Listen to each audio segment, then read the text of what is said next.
बिस्मिल्लाहिर्रहमानिर्रहीम अस्सलाम वालेकुम दोस्तों, तुम देखते पे हो लुडन पंजाब टीवी ते मैं तुहाडा मेज़बान मोहम्मद अहमद।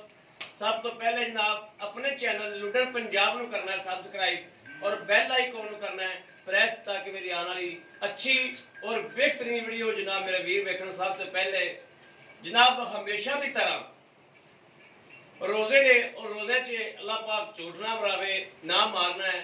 हमेशा की तरह जनाब अच्छा और सुथरा जानवर जनाब लैके आईदा है इंशाअल्लाह अल्लाह के हुक्म नाल सदके मदीने आए इंशाअल्लाह। जेडे मेरे वीर हमेशा तो जानते ने और हमेशा तो लेंदे आंदे ने, अल्लाह के हुक्म नाल इंशाअल्लाह वो खरीद भी करनगे और जानवर भी वेखणगे इंशाअल्लाह। कि अज जनाब एक टोकरी पट्ठियां दी खा के जनाब माशाअल्लाह 14 तो 16 किलो दुध देने वाली वैड़ी आई वीरां वास्ते लैके आए हैं। और जनाब एक टोकरी सवेरे पाओ, एक टोकरी शाम को पाओ। जनाब शहरदारी दे विच एडा कोई जानवर रखा हुए घर वास्ते जनाब टोकरी डेढ़ पाओ। जेडे मेरे वीर मुल दे पट्ठे पाते ने, ये रोज़े का महीना है, मानी गल करी जाने कि जनाब शहरदारी विच मुल दे पट्ठे जेडे मेरे वीर पाते ने उन्होंने वास्ते जनाब एक पैकेज लैके आए हैं। और इंशाअल्लाह बड़े मुल्लों बड़ी जनाब नहायत ही सस्ती और दुध मेरे वीर वेखणगे। ते जेहड़ियां वड्डियां गावां असीं एडियां लैने आ उन्हां जिन्ना दुध अल्लाह दे हुक्म करेगी। जेहड़ियां 3-3 लाख दियां लैने आ जनाब एवें हाफ कीमत दे विच एडी कोई गां माशाअल्लाह मेरे कैमरे के सामने खलोती है। और जनाब दुध वाली माशाअल्लाह शदीद कोई नहर है, हालांकि कोई वंडा पावेगा इंशाअल्लाह ते सोचो बाहर दुध लगेगा। बाकी मैं तसल्ली आप करवावागा, चुवाई भी करावागा इंशाअल्लाह। हमेशा की तरह वीरां नूं तसल्ली करावागा एक एक चीज़ की। यह जनाब मेरे वीर वेखते पे ने वैड़ी वेखनी है। और जनाब जो चुवाई होगी मेरे वीर हैरान हो जाएंगे कि भाई अहमद इन्हें दुध कितों कढ़िया। और मालक जनाब रोए मान दे नाल कसम देंदा है कि मैं इन्हूं वंडे का एक तीला भी खुआया होवे ते दुध माशाअल्लाह दुध वालियां नहरां बहांदी है। बड़ा छड्डो खा जी भाई मीना छड़ खैनू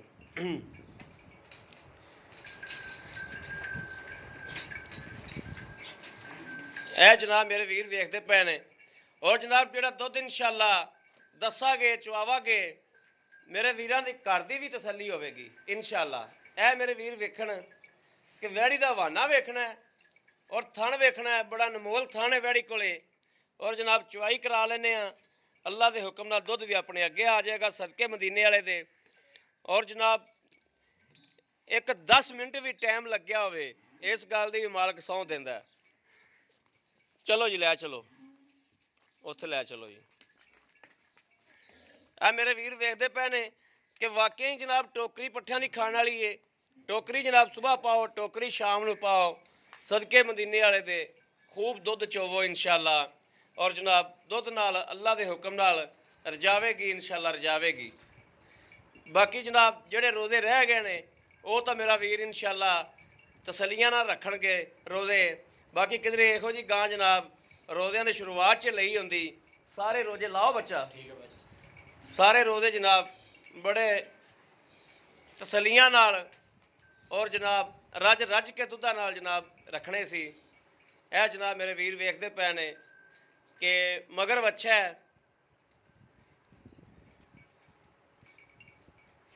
एडी भी जनाब छोटी नहीं हैगी। बाकी वैड़ी के सूल बड़े ने माशाअल्लाह, सिरों भी मोनी है, सिंग सुंग भी कोई नहीं है। और मुल्लो हनायत ही जनाब हनायत ही मुनासिब मुल दे विच। और मुल भी जनाब वो करावागे जिहड़ा लै लेना है, कोई ये नहीं भी जनाब कोई 20,000 का फर्क होवे, 10,000 का फर्क होवे, 15,000 का फर्क होवे, नहीं जनाब मुल्लों भी बड़ी मुनासिब होगी इंशाअल्लाह। बाकी हलतर दिहाड़िया भी थोड़े जी सूई मैला सट के ढग्गी एवें नहीं ना ते वंडा पवे ढग्गी नूं ते मैला सट के ढग्गी 4 किलो दुध नाल और इंशाअल्लाह रला जाएगी अल्लाह के हुक्म नाल। जिवें इहदे जनाब सूल ने वैड़ी दिल खुश करती पई है। और चुआ भी वेखने थण रब ने बड़ा सोहना लाया वैड़ी नूं। बाकी गल्लां नसीबां ते मुकदियां ने, नसीबा बाजो कुछ नहीं लभदा। ए थण मेरे वीर वेख लैन ਥਣ ਵੇਖਣ ਕਿ ਪੂਰਾ ਮੁੱਠ ਦਾ ਜਨਾਬ ਥਣ ਮਾਸ਼ਾਅੱਲਾ ਰੱਬ ਨੇ ਲਾਇਆ।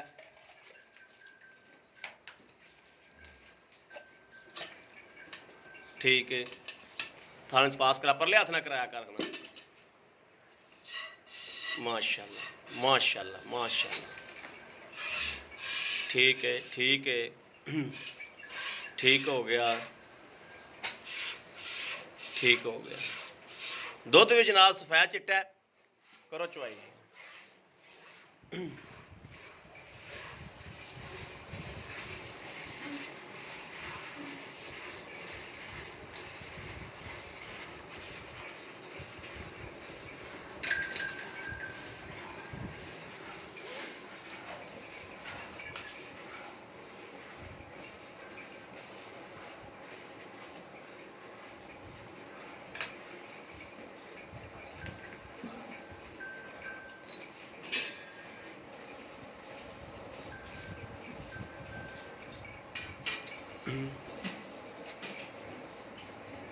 भाई महीने में मगर की है मगर अच्छा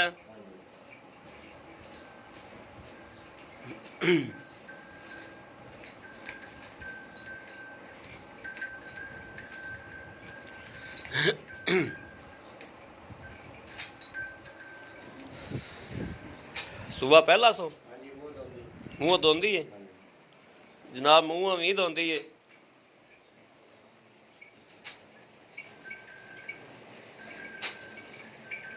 पहला सूआ मूँह धोंदी, दुध माशाअल्लाह वाधू।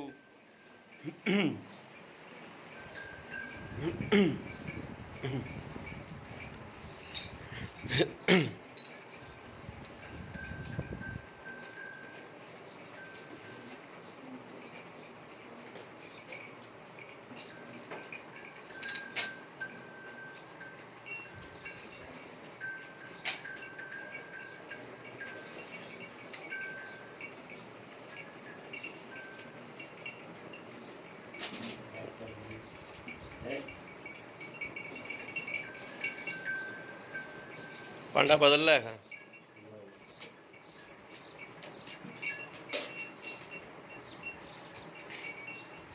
और इत्थे रख दे और इत्थे कर दे पांडा। हाँ तू चो इत्थे बात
कर्म वाली तेनों पिशाब आने चेते आ गए।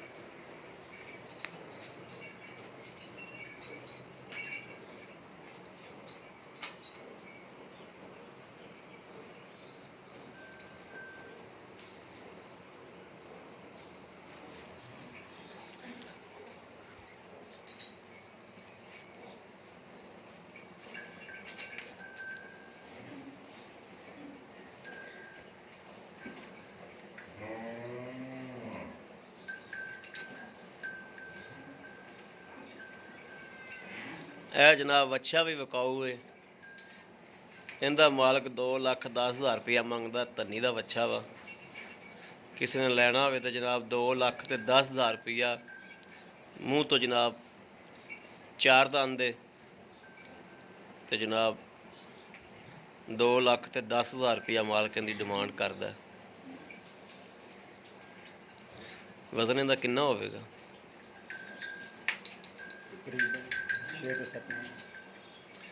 6 तो 7 मन 7 मन तो होना चाहिए। ਕੰਨੀ ਹੈ ਨਾ ਸਮਾਰਟ ਮਾਸ਼ਾ।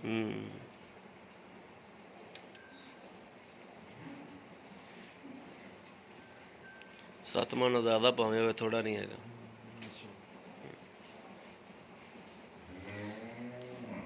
2,10,000 ਰੁਪਇਆ ਮਾਲਕ ਨੂੰ। ਹਾਂ, ਬੱਚੇ ਨੂੰ ਪੂਰਾ ਛੱਡ ਦਿਆ ਜੀ ਨਾ ਦੁੱਧ।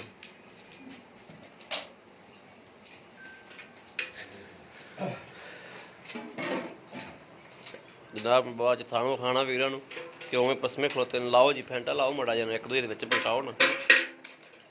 ਦੁੱਧ ਵੀ ਜਨਾਬ ਸਫੈਦ ਚਿੱਟਾ ਮਾਸ਼ਾਅੱਲਾ ਮਈਆਂ ਵਾਲਾ ਗਹਿਰਾ ਦੁੱਧ, ਸਫੈਦ ਚਿੱਟਾ ਮੱਝਾਂ ਵਾਲਾ ਜਨਾਬ ਗਹਿਰਾ ਦੁੱਧ ਮਾਸ਼ਾਅੱਲਾ। ਮਾਰੋ ਗੜਵੀ ਮਾਰੋ ਜੀ। ਅੱਲਾ ਨੂੰ ਕਰੋ ਯਾਦ, ਅੱਲਾ ਤੇ ਅੱਲਾ ਹਬੀਬ ਨੂੰ ਕਰੋ ਯਾਦ। ਬਿਸमिल्लाह रहमान रहीम। 1 2 3 3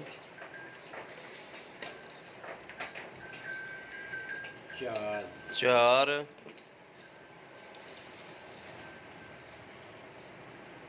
5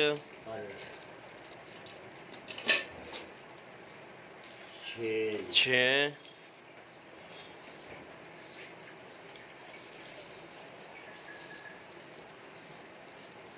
7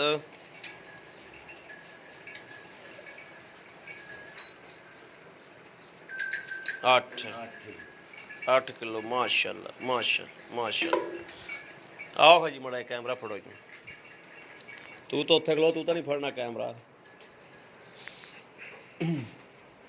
अस्सलाम वालेकुम जी भाई। मैंने किया ठीक ठाक जो भाई। मैंने अपनी जी वैड़ी चोई आप बड़ा नेड़े कर लो जी। अपनी वैड़ी चोई है पहले सानू ये गल दसो भी सूबा किनू है? ਇਹਨੂੰ ਪਹਿਲਾਂ ਜੀ ਮੂੰਹ ਧੁੰਦੀ। पहला सूबा है मुंह तो धोंदी है। ਮੂੰਹ ਧੁੰਦੀ। ठीक हो गया। ਇਹਨੂੰ ਸੂਈ ਨੂੰ ਦਿਹਾੜੇ ਕਿੰਨੇ ਹੋ ਗਏ? ਇਹਨੂੰ ਜੀ 10 ਕੁ ਦਿਨ ਹੋਏ। 10 ਕੁ ਦਿਨ ਹੋ ਗਏ ਨੇ। ਮਗਰ ਕੀ ਇਹਦੇ? ਬੱਚਾ ਹੈ। ਮਗਰ ਬੱਚਾ ਹੈ। ਠੀਕ ਹੋ ਗਿਆ। ਅੱਛਾ ਆ ਦੁੱਧ ਚੋਇਆ ਆਪਾਂ 8 ਕਿਲੋ। 8 ਜੀ ਤੁਹਾਡੇ ਸਾਹਮਣੇ ਮਿਲੇ। ਠੀਕ ਹੋ ਗਿਆ। ਅੱਛਾ ਇਹ ਆਪਾਂ ਅਗਰ ਕੋਈ ਆਪਣਾ ਵੀਰ ਸਵੇਰੇ ਆਵੇ ਇਹਨਾਂ ਦੁੱਧ ਹੋ ਜਾਏਗਾ? ਇਨਸ਼ਾਅੱਲਾ ਜੀ ਇਹਨਾਂ ਹੋਏਗਾ। ਅੱਲਾ ਦੇ। ਤੁਸੀਂ ਇਹ 8 ਕਿਲੋ ਹੋਇਆ, ਤੁਸੀਂ 8 ਕਿਲੋ ਨੂੰ ਛੱਡੋ, ਉਤਲਾ 2 ਕਿਲੋ ਅੜਾ ਦਿਓ। 14 ਕਿਲੋ ਦੁੱਧ ਮੇਰੇ ਆਏ ਵੀਰ ਭਰਾ ਨੂੰ 14 ਕਿਲੋ ਦੁੱਧ ਚਵਾ ਦਿਓਗੇ? 8 ਹੀ ਚਵਾ ਦਾਂਗੇ ਯਾਰ ਅੱਲਾ ਦੇ। 8 ਨੂੰ ਛੱਡ ਦਿਓ, 2 ਛੱਡ ਦਿੱਤਾ ਤੈਨੂੰ। ਚਲੋ 14 ਚਵਾ ਦਿੰਦੇ ਤੁਸੀਂ। 14 ਕਿਲੋ ਦੁੱਧ ਚਵਾ ਦਿਓਗੇ? ਹਾਂਜੀ ਗਾਰੰਟੀ। ਅੱਛਾ ਇੱਕ ਗੱਲ ਮੇਰਾ ਭਾਈ ਮੀਨ ਇਹ ਦੱਸ ਵੀ ਰੂਹੇ ਮਾਨ ਰੋਜ਼ੇ ਦਾ ਮਹੀਨਾ ਹੈ, ਹਾਂਜੀ ਇਹਨੂੰ ਵੰਡੇ 'ਚ ਕੀ ਦਿੰਦਾ ਪਿਆ? ਇਹਨੂੰ ਵੰਡੇ 'ਚ ਕੁਛ ਨਹੀਂ ਪਾਇਆ ਜੀ ਅਜੇ। ਪੱਠੇ ਦੀ ਵੀ ਟੰਗੀ ਵੰਡਾ ਦੀ ਪੌਣੇ 15-20 ਦਾ ਗਰਮ ਬਹੁਤ ਆ। ਹਾਂ ਵੰਡਾ ਰਲ ਕੇ ਕਹਿੰਦੇ ਨਾ ਪਾਓ, 10-15 ਦਾ ਬਾਅਦ ਪਾਓ। 10-15 ਦਿਨਾਂ ਬਾਅਦ ਪਾਓ। ਹਾਂ ਖਾਲ ਟੁਕੜੇ ਪਾਓ। ਖਾਲ ਟੁਕੜੇ ਪਾ। ਅਲਤਰੇ ਨੂੰ ਕੋਈ ਸ਼ੈ ਪਾਉਂਦੇ ਕੋਈ ਭਾਈ? ਨਹੀਂ ਜੀ ਐਵੇਂ ਨੇਕ ਮਹੀਨਾ ਅਸੀਂ ਇਹਨੂੰ ਕੁਛ ਨਹੀਂ ਪਾਇਆ। ਕੁਛ ਨਹੀਂ ਪਾਇਆ। ਕੁਛ ਨਹੀਂ ਪਾਇਆ। ਇਹ ਪੱਠਿਆਂ ਨੂੰ ਦੁੱਧ ਦੇਦੀ ਪੱਠਿਆਂ ਦੇ ਇਨਸ਼ਾਅੱਲਾ ਜੀ। ਯਾਨੀ ਕਿ ਇਹਨੂੰ ਵੰਡਾ ਪਾਈਏ, ਹਾਂਜੀ ਇਹਦਾ ਖਿਆਲ ਕਰੀਏ, ਹਾਂਜੀ ਪੱਠਾ ਚੰਗਾ ਪਾਈਏ ਤੇ ਵੰਡਾ ਪਾਈਏ ਇਹਨੂੰ। ਹਾਂਜੀ ਇਹ ਦੁੱਧ 2-4 ਕਿਲੋ ਹੋਰ ਨਾਲ ਲਾਵੇਗੀ। ਅੱਲਾ ਦੇ। ਇਹ ਵੱਡੀਆਂ ਗਾਵਾਂ ਦੀ ਬੋਤੀ ਬੰਦ ਕਰੇਗੀ। ਇਨਸ਼ਾਅੱਲਾ। ਸਾਨੂੰ ਵੀ ਮੇਨ ਇੰਨੀ ਸੋਚ ਆ ਵੀ ਇਹ ਕਿੱਥੋਂ ਲਿਆਉਂਦੀ ਦੁੱਧ, ਕਿੱਥੋਂ ਲਿਆਉਂਦੀ। ਦੁੱਧ ਕਿੱਥੋਂ ਲਿਆਂਦੀ? ਮੇਰੀ ਆ ਰਹੀ ਇੱਕ ਕੰਮ ਛੱਡੀ ਗਲੀ ਤੇ ਮਾਸ਼ਾਅੱਲਾ ਐਡੀ ਨੂੰ ਗਾਂ ਮਾਸ਼ਾਅੱਲਾ ਤੇ ਦੁੱਧ ਮਾਸ਼ਾਅੱਲਾ ਕਮਾਲਾਂ ਦਾ ਕੱਢਦੀ। ਔਰ ਹਵਾਨਾ ਵੀ ਥੱਲੇ ਜਨਾਬ ਵੱਡਾ ਕੋਈ ਨਹੀਂ। ਰੱਬ ਨੇ ਟਾਈਮ ਵੀ ਨਹੀਂ ਲੱਗਿਆ ਗਾਂ ਨੂੰ। ਕੋਈ ਬੰਦਾ ਆਖੇ ਟਾਈਮ ਲੱਗਿਆ ਆ ਕੇ ਚੁਆਈ ਕਰ ਸਕਦਾ ਬੰਦਾ। ਹਾਂਜੀ ਔਰ ਹਰ ਵੀਡੀਓ 'ਚ ਮੇਰਾ ਐਲਾਨ ਹੁੰਦਾ ਹੈ ਕਿ ਅੱਲਾਹ ਦੇ ਹੁਕਮ ਨਾਲ ਸਦਕੇ ਉਸ ਮਦੀਨੇ ਆਏ ਇਨਸ਼ਾਅੱਲਾ ਟਾਈਮ ਟੂਮ ਤੋਂ ਕਦੇ ਵੀ ਟਾਈਮ ਟੂਮ ਨਹੀਂ ਲਾਇਆ। ਔਰ ਟਾਈਮ ਟੂਮ ਤੋਂ ਬਗੈਰ ਰੀਜਨਲ ਦੁੱਧ ਚੁਆਇਆ ਜਾਂਦਾ ਹੈ, ਭਾਵੇਂ ਕੋਈ 2 ਦਿਨ ਚੋਂਦਾ ਰਹੇ। ਮੇਰਾ ਵੀਰ ਭਾਈ ਵੀਰ ਇਹਦੇ ਪੈਸੇ ਨਾ ਜਿਹੜੇ ਨਾ ਦੁੱਧ ਨੂੰ ਵੇਖਣਾ ਹੈ, ਨਾ ਕਿਸੇ ਚੀਜ਼ ਨੂੰ ਵੇਖਣਾ ਹੈ, ਠੀਕ ਹੈ ਭਾਈ। ਸਿਰਫ ਗਾਂ ਵੱਲ ਵੇਖਣਾ ਹੈ ਵੀ ਮੇਰੀ ਗਾਂ ਕਿੰਨੇ ਰੁਪਈਆਂ ਦੀ, ਉਸ ਹਿਸਾਬ ਨਾਲ ਪੈਸੇ ਮੰਗਣੇ। ਗਾਂ ਜੇ ਵੇਖੀਏ ਤਾਂ ਆਪਣੀ 3 ਲੱਖ ਵਾਲੀ ਜਿੰਨੀ ਦੁੱਧ ਦਿੰਦੀ ਕੋਈ। ਦੁੱਧ ਤੈਨੂੰ ਅੱਗੇ ਵੇਖਿਆ ਦੁੱਧ ਨਹੀਂ ਵੇਖਣਾ। ਹਾਂਜੀ ਇਹ ਵੇਖਣਾ ਵੀ ਸਾਡੀ ਗਾਂ ਕਿੱਡੀ ਹੈ। ਹਾਂਜੀ ਠੀਕ ਹੈ। ਹਾਂਜੀ ਉਹਦੇ ਮੁਤਾਬਕ ਪੈਸੇ ਮੰਗਣੇ ਨੇ ਵੀ ਆਹ ਪੈਸੇ ਨੇ ਜਿਹੜੇ ਲੈ ਲੈਣੇ। ਭਾਜੀ ਇਹਦਾ 1,60,000। 1,60,000 60,000 ਰੁਪਏ ਮੜਾ ਉੱਚੀ ਬੋਲ ਵੀਰਾਂ ਨੂੰ ਸੁਣੀ ਦਿਆ। 1,60,000 ਰੁਪਇਆ ਭਾਜੀ। 1,60,000 ਰੁਪਏ। ਇਹਦੇ 'ਚ ਕੋਈ ਪਿਆਰ ਮੁਹੱਬਤ ਹੈ? ਪਿਆਰ ਮੁਹੱਬਤ ਅੱਗੇ ਬਹੁਤ ਕਰਦੀ। ਦੁੱਧ ਵੇਖ ਲਓ ਤੇ ਗਾਂ ਵੇਖ ਲਓ। ਗਾਂ ਠੀਕ ਹੈ, ਹਾਂਜੀ ਤੁਹਾਡੀ ਗੱਲਾਂ ਸਾਰੀਆਂ ਜਾਇਜ਼ ਨੇ, ਹਾਂਜੀ ਲੇਕਿਨ ਫਿਰ ਵੀ ਮੇਰਾ ਵੀਰ ਭਰਾ ਆਂਦਾ ਵਾ ਕਸਮ ਨਹੀਂ ਚੱਕੀ ਜਾਂਦੀ। ਇਹਨੇ ਉਹਨੂੰ ਦੇਣੇ ਪੈਣੇ। ਹਾਂ ਕੋਈ ਥੋੜਾ ਬਹੁਤੀ ਪਿਆਰ ਉਹ ਤੈਨੂੰ ਕਰਨੀ ਪਏ ਕਰਾਂਗੇ ਜੀ ਇਨਸ਼ਾਅੱਲਾ ਕਰਾਂਗੇ। ਠੀਕ ਹੋ ਗਿਆ। ਲਓ ਜੀ ਮੇਰੇ ਵੀਰਾਂ ਦੇ ਸਾਹਮਣੇ ਜਨਾਬ ਤਸੱਲੀ ਕੀਤੀ ਇੱਕ ਇੱਕ ਗੱਲ ਦੀ, ਇੱਕ ਇੱਕ ਚੀਜ਼ ਦੀ ਤਸੱਲੀ ਕੀਤੀ ਹੈ। ਬਾਕੀ ਮੇਰੇ ਵੀਰ ਆਪ ਹੀ ਵੇਖਦੇ ਪਏ ਨੇ। ਹਰ ਬੰਦੇ ਦੀ ਜਨਾਬ ਅਕਲ ਕੰਮ ਕਰਦੀ ਏ ਤੇ ਜਾਨਵਰ ਨੂੰ ਵੇਖਣ ਮੇਰੇ ਵੀਰ ਦੁੱਧ ਵੇਖਣ ਔਰ ਮੁੱਲ ਵੇਖਣ ਅੱਲਾ ਦੇ ਹੁਕਮ ਨਾਲ ਇਨਸ਼ਾਅੱਲਾ ਜਿਹੜਾ ਮੇਰਾ ਵੀਰ ਗਾਂ ਲੈ ਜਾਏਗਾ ਦੁਆਵਾਂ ਦੇਗਾ ਰੋਜ਼ਿਆਂ ਦਾ ਮਹੀਨਾ ਹੈ ਤੇ ਇਨਸ਼ਾਅੱਲਾ ਅੱਲਾ ਪਾਕ ਨਾਲ ਗਲਤ ਗੱਲ ਕਰਾਵੇ ਨਾ ਇਨਸ਼ਾਅੱਲਾ ਕਰਨੀ। ਇਹ ਤਾਂ ਕੰਮ ਚੱਲੇ ਮੁੱਢੋਂ ਨਾ ਚੱਲੇ ਸਾਫ ਤੇ ਚਿੱਟੀ ਗੱਲ ਏ ਕਿ ਰਿਜ਼ਕ ਦੇਣਾ ਅੱਲਾਹ ਤਾਲਾ ਦੀ ਜ਼ਾਤ ਨੇ ਝੂਠ ਮਾਰ ਕੇ ਰੋਜ਼ੀ ਨਹੀਂ ਕਮਾਣੀ ਇਨਸ਼ਾਅੱਲਾ ਸਦਕੇ ਮਦੀਨੇ ਵਾਲੇ ਤੇ। ਬਾਕੀ ਮੇਰੇ ਵੀਰ ਵੇਖਦੇ ਪੈਣ ਜਾਨਵਰ ਔਰ ਬੰਦੇ ਕੋਲੋਂ ਮਾਲਕ ਕੋਲੋਂ ਤਸੱਲੀ ਕਰਾ ਦਿੱਤੀ ਹੈ। ਕਿਸੇ ਵੀ ਮੇਰੇ ਵੀਰ ਭਰਾ ਦੇ ਪਸੰਦ ਹੋਵੇ ਉਹ ਜਨਾਬ ਰਾਬਤਾ ਕਰ ਸਕਦਾ ਹੈ 0307 00 15 881 0307 00 15 881 इन ਤੇ ਜਨਾਬ WhatsApp ਵੀ ਬਣੀ ਹੋਈ ਹੈ ਔਰ ਮੇਰੇ ਵੀਰ 24 ਘੰਟੇ ਜਦੋਂ ਮੇਰੇ ਵੀਰਾਂ ਦਾ ਦਿਲ ਕਰੇ ਉਹ ਰਾਬਤਾ ਕਰ ਸਕਦੇ ਨੇ। ਬਾਕੀ ਉਮੀਦ ਕਰਾਂਗੇ ਸਾਡੀ ਅੱਜ ਵਾਲੀ ਵੀਡੀਓ ਮੇਰੇ ਵੀਰਾਂ ਨੂੰ ਪਸੰਦ ਆਵੇਗੀ। ਪਸੰਦ ਆਵੇ ਕਮੈਂਟ ਲਾਈਕ ਸ਼ੇਅਰ ਆਪਣੇ ਵੀਰ ਨੂੰ ਬੇਲੀਆਂ ਨੂੰ ਦੋਸਤਾਂ ਨੂੰ ਭਰਾਵਾਂ ਨੂੰ ਜ਼ਰੂਰ ਕਰਦਾ ਰਹਿਣਾ ਤਾਂ ਕਿ ਤੁਹਾਡਾ ਵੀਰ ਤੁਹਾਡੇ ਵਾਸਤੇ ਹਮੇਸ਼ਾ ਮਿਹਨਤ ਕਰਦਾ ਰਹੇ ਔਰ ਮਿਹਨਤ ਕਰਕੇ ਅੱਛੇ ਤੋਂ ਅੱਛਾ ਜਾਨਵਰ ਲੈ ਕੇ ਹਾਜ਼ਰ ਹੁੰਦਾ ਰਹੇ। ਬਾਕੀ ਜਨਾਬ ਇਸ ਵੀਡੀਓ ਤੋਂ ਆਪਣੇ ਵੀਰ ਨੂੰ ਦੇਣੀ ਇਜਾਜ਼ਤ। ਅੱਲਾ ਨਿਗਹਿਬਾਨ। ਪਾਕਿस्तान जिंदाबाद।